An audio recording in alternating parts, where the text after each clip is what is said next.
Qu'est-ce qui s'est passé? Moi, je pense que c'est banal parce qu'on a confondu des affaires qui ne devraient être jamais confondues. Surtout, l'idée de se préoccuper de ce qui est fait et bien fait. Stéphane Bureau. Bonjour Stéphane. Salut Mario, comment vas-tu? Très bien, nouvel épisode de Contact qui est mis en ligne ce matin. On y parle d'immigration. Entre autres, Alain Boer enseigne la criminologie, mais n'est pas criminologue parce que ça n'existe pas en France. Ah, okay. On peut enseigner la science sans pour autant être un criminologue. C'est quelqu'un qui connaît très bien le Québec, a travaillé longtemps aussi avec les policiers de la Sûreté du Québec, qui a peut-être même enseigné à l'occasion au Québec. Alain Boer, donc, une tête, un penseur, qui est en train de produire un cycle sur ce qu'il appelle la globalisation piteuse, pas heureuse. Les deux premiers tomes de son exercice, parce qu'il y en a 6 en tout dans le projet, portaient sur la criminalité comme révélateur de l'époque, portaient aussi sur l'immigration, et c'est le plus récent livre, La conquête de l'Ouest, parce que c'est un facteur déterminant qui est lié à la mondialisation. Et c'est ce qui m'intéressait parce qu'on en parle beaucoup de cette migration, de ces flux migratoires. J'ai le titre ici, donc la conquête de l'Ouest. Mais qu'est-ce qu'il appelle la conquête de l'Ouest?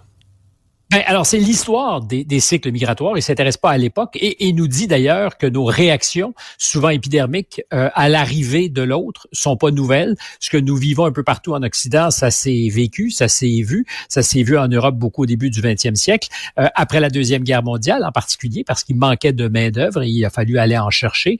Et une des questions qu'il pose, il dit, pour tous les pays occidentaux qui ont des enjeux démographiques importants, est-ce qu'on peut éviter la migration? C'était un peu le projet que nous proposait M. Trudeau avec son horizon 100 millions de Canadiens pour l'an 2100. Mais effectivement, il dit il faut poser très, très simplement les enjeux migratoires par-delà tout ce que ça peut sociologiquement engendrer. C'est si on veut être capable de payer les retraites de ceux qui les prendront bientôt, est-ce qu'on peut se priver de travailleurs qui viendront compenser pour ceux que nous n'avons pas? On parle aussi évidemment de criminologie, puisque ça l'intéresse, de ce que ça dit de l'époque. C'est passionnant. Petit extrait. Sur le long terme, chaque décennie ou chaque siècle était meilleur à la fin qu'il n'avait commencé au début. Et donc, nous avons toujours cru que le progrès, c'était le fait que nos enfants vivraient mieux que nous. Pour la première fois, en tout cas en France, mais pas seulement, nous vivons une crise totale où nous avons en même temps la fin du mois et la fin du monde, et qu'elle est garantie. Ouais. C'est pas rassurant. Fin du mois et fin du monde. Et j'allais dire, parce que je ne l'ai pas précisé tout à l'heure, la guerre et les différentes manifestations de la guerre étaient son deuxième tome, parce que ça l'intéresse aussi beaucoup que cet art de la guerre. Il est convaincu que nous entrons dans une paix chaude, qui est ce qui aura succédé à la guerre froide. Ça implique qu'il faut se faire à l'idée qu'il y aura des conflits autour de nous. Bon, parlant de conflit, celui en Ukraine là, qui a donné lieu à toute une passe d'armes là, entre Monsieur Trump et Monsieur Zelensky. En fait, on a l'impression que c'est plus réconciliable, là, que Donald Trump est devenu vraiment un ennemi de l'Ukraine. Sinon, un ennemi de l'Ukraine, un ennemi de Zelensky au moins. Là.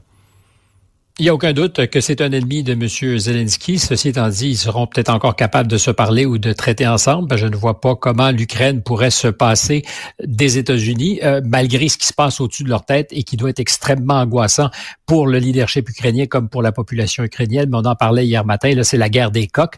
On s'insulte de part et d'autre. Je pense que M. Zelensky n'a plus franchement rien à perdre et doit se soucier de appelons ça sa base électorale, même s'il n'y en a pas d'électeurs en ce moment. On l'a souligné hier.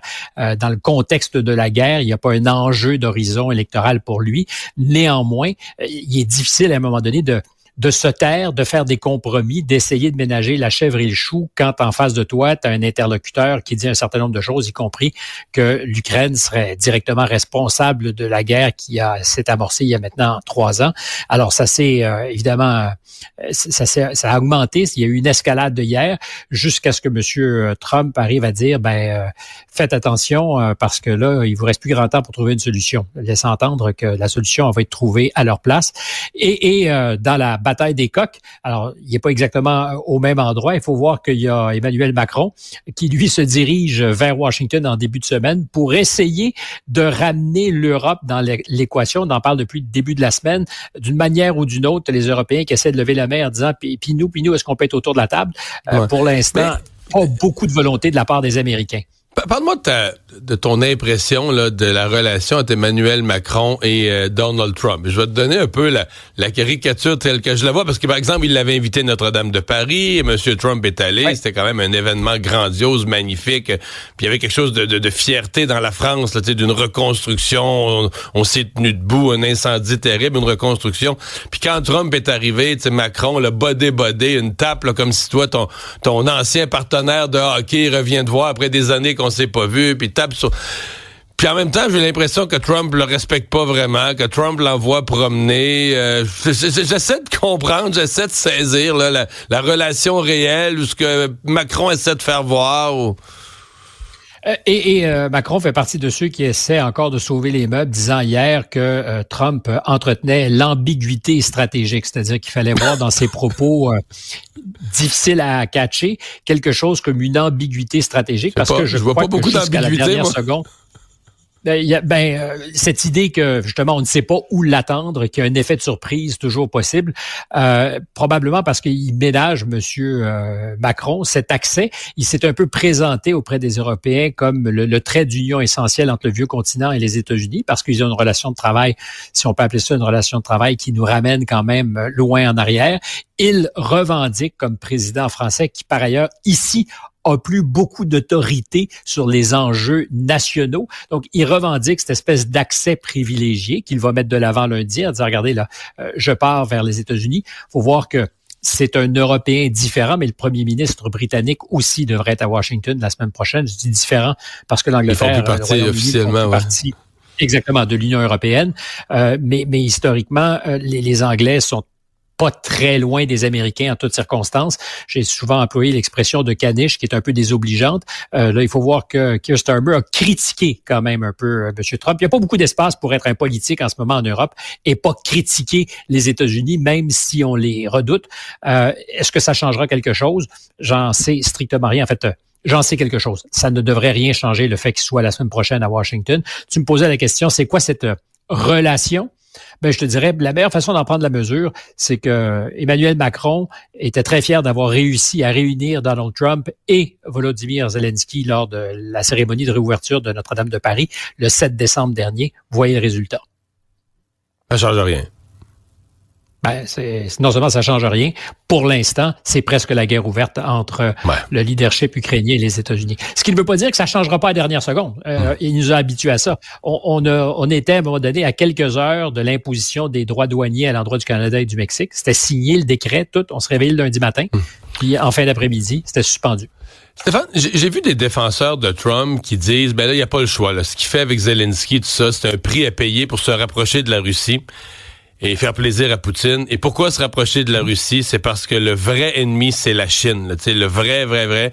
Et donc, Trump va tout faire pour essayer de liguer, comme s'il y aurait une stratégie géniale avec des prix à payer comme l'Ukraine, mais pour réunir autour de lui toutes les forces, puis isoler la Chine seule dans son coin. Puis là, on inclut l'Arabie Saoudite. Donc, est-ce que tu crois à ce grand plan avec la Chine comme réel ennemi ou... D'abord, je pense qu'il n'y a aucun doute que chez les décideurs politiques américains, puis ça ne date pas de M. Trump, ça date de Barack Obama, la Chine, et particulièrement quand on fait de la planification stratégique au Pentagone, la Chine est le principal ennemi aujourd'hui. Et il y a un vrai pivot. On est en train de pivoter de l'Europe vers l'Asie. Ça implique de libérer des ressources et des forces pour préparer, sinon contrer une éventuelle attaque, parce que c'est ce que redoutent les Américains, en particulier sur Taïwan. Est-ce que je crois ça? Je pense que c'est un élément qui doit s'inscrire aussi dans notre compréhension de ce qu'on vit avec l'Ukraine. Il y a deux enjeux. Alors, l'inverse de la passe qu'avait faite le président Nixon avec Henry Kissinger en 1972 de mémoire, alors qu'on avait ouvert des relations avec la Chine pour essayer de désolidariser les Chinois des Russes qui, dans l'axe communiste, même si historiquement, ça n'a pas toujours été des super amis, les Chinois et les Russes, même leur vision du communisme était différente, mais le pari des Américains, c'est-à-dire il faut les dessouder et créer de la distance entre les deux pour qu'il y ait, nous, Américains, qui se glissions là et qu'on réussisse à ramener la Chine un peu dans notre giron. Ça a plutôt marché. Ça serait donc, là, il faut penser que Poutine ne se doute de rien, mais ça serait donc l'inverse de la manœuvre que tenterait aujourd'hui l'administration de M. Trump, dire il faut enfoncer un coin entre les Russes et les Chinois, puis tenter de ramener les Russes à leur destin européen et de voir qu'il y a un intérêt en dehors de la relation avec la Chine, parce que c'est vrai que dans l'axe de cet autre monde, l'association des Chinois et des Russes, c'est une puissante association. Et je dirais que derrière ça, on a un peu parlé cette semaine, pourquoi ça se passait en Arabie Saoudite, au-delà de toutes les raisons qu'on peut imaginer liées au déplacement de M. Poutine, c'est que les États-Unis veulent ramener tranquillement aussi l'Arabie Saoudite dans le giron, je dirais pas occidental, mais américain. C'est une relation qui va plutôt mal. On l'a vu pendant l'administration de M. Biden. Et ce sont les Chinois, puisqu'on parlait d'eux, qui ont servi de marieuse entre l'Arabie Saoudite et l'Iran récemment. C'était des ennemis, ce sont toujours des ennemis. Ces deux visions de l'islam qui sont irréconciliables. Il se faisait une guerre larvée. Or, les Chinois ont permis de normaliser les relations entre l'Iran et l'Arabie Saoudite. Ça a eu beaucoup d'impact aux États-Unis parce que là, on s'est dit, c'est de l'influence que nous avons perdue. Et les Saoudiens, sous la houlette des Chinois, sont en train de faire quelque chose qu'on n'aurait jamais toléré en d'autres temps. Donc, dans le plan de match, espèce de jeu d'échecs à 3 étages, il faut pas oublier le jeu de l'Arabie Saoudite et ce que font les Américains pour essayer de ramener dans le giron l'Arabie Saoudite. Alors, quand tu me dis ce qu'ils pensent à tout ça, si on y pense, je suis certain qu'il y a des gens qui y songent.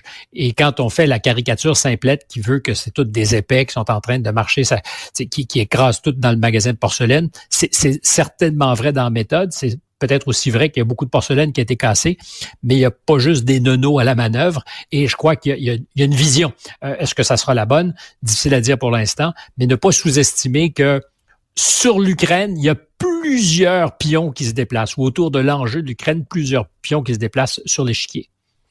Stéphane, merci beaucoup. À demain.